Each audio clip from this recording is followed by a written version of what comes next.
Well, I'm not a stats guy, but I think it's been a while since we've won against that team in this building.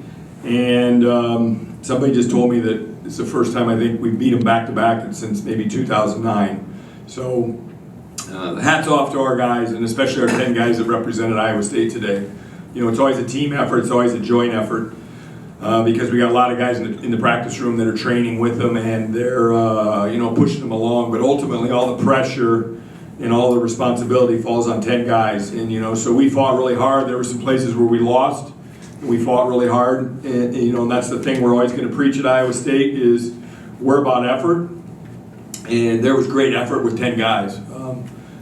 Sure, we can fix a lot of things on the winning side and the losing side. We always have adjustments to make on Monday, and we'll do that. But as far as our effort and our hustle up and down the lineup, really, really good. Can you kind of recount your perspective on what happened after, or I guess at the end and after 141? Well, I think the referee got himself in a tough position. So I'm not throwing him under the bus. It probably was a tough position. Coach Smith came out of the mat, and they are a lot harder about that than usual this year, and they made a point of emphasis that when coaches come out of the mat, they're going to ding you. I got dinged in Wisconsin, and I literally went out there to ask what the score was. So when we wrestled Wisconsin, I lost a team point in the first 20 minutes because I think maybe some of us older timers are used to just going out the mat, and John definitely likes to go out the mat. And so I think he went out the mat to maybe defend his athlete because Swiderski was trying to get out awfully hard and horse kicking a little bit there, and so rightly so he went out of the mat, but he probably went out too far. So that was a team point. And then while that was all going on, Casey and his opponent shook hands, but it wasn't under the direction of the referee where they raised a hand, and so the referee said that he left the mat area, and that was an unsportsmanlike, and that was 1 point. So quite a rodeo. How important a match was Younger's? I know he was an oar for that one, and he was facing a lot of defense in that match and came out with it, really setting the stage for, hey, you're going to win this duel.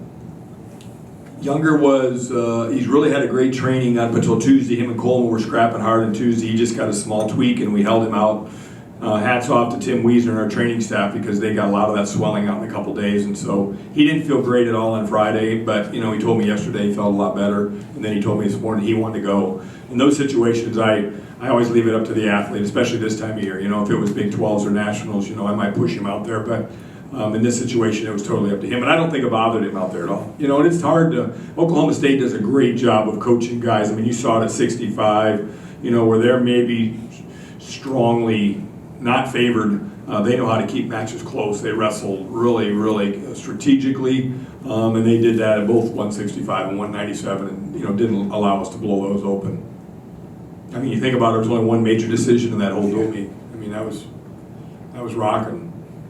Do you like the way that Pinheiro was able to finish his match? Yeah, Pinheiro's, he's growing, and both him and Casey, like I said, Friday night, those guys are going to have some ups and downs, but and Casey's biggest problem is he's so darn hard on himself that, he gets kind of emotional right away in the match. I mean, he got a stall warning against him, and he was rolling his eyes and mad at himself. He's super hard on himself.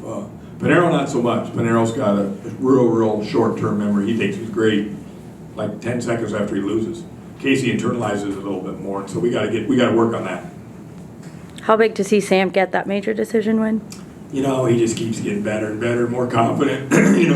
He gets the chance to, the dual meet's on the line when you're the heavyweight, and those guys kind of get used to it, but it's still on the line, and he just went out and blew it open, What do you think it was like for him? Obviously, he made a point saying this season that how much it's meant to be part of a program like Iowa State, and you're in this historic duel with Oklahoma State, and it came down to him, regardless of opponent, and he wrestled his best match. Yeah, 2 years ago, beginning of last year, if we would have put him out there, I'm sure he would have pooped his pants a little bit, but he's over those days, and he wants the spotlight, and he wants that opportunity, and even last year when it came down to you and I said, do you want to go? Early on, we were kind of afraid to let him close, and we talked about flipping a lot, and I remember last year got down there, and he said, no, I want to be last. And some guys don't like that, but he likes that role now. That's a confidence thing. And then at 133, what have you seen out of Reading? Man, wrestled that guy tough. You know, a couple scrambles he lost, but he's really dialed in right now. He's really doing a good job. And, you know, he came up to me right after the match. He was, Coach, I'm going to be in there tomorrow morning. Like, you know, and with 45 days to go in the season or whatever it is roughly, to have that kind of, you know, mindset right now is really good. I like his mindset right now. I saw him talking to, I think it was you or maybe it was another coach right after the match talking about technique. What were you guys talking about if that was you? It wasn't me. Okay. I think he was probably talking to Coach St. John. Yeah. You know, he's our main strategist. Coach St. John is. Are you still teetering between Ramazan and Reading?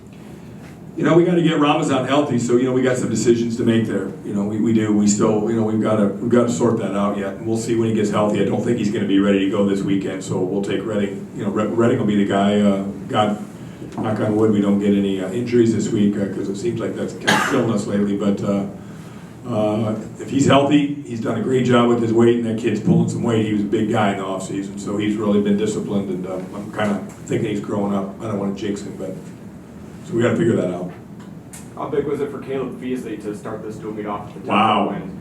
You know, that's a kid. That's just such a great story. To walk on single A state champ or something. I remember when we recruited him and brought him in, and you know, for me, it's hard to say no to Iowa kids that want to walk on, especially if they're a state champ. You know, they want to come to Iowa State. And I think some of his family went to Iowa State. So I remember him coming in, and I'm thinking, this kid's going to get just eaten up. Like, he's going to get eaten up.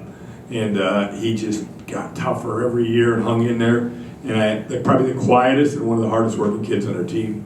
And just, you know, we put him in a couple big moments at the beginning of the year, and he completely fell apart just because he was so anxious and got so tired.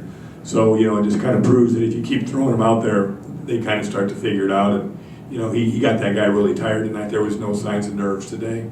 Good win for him. So, thanks, guys.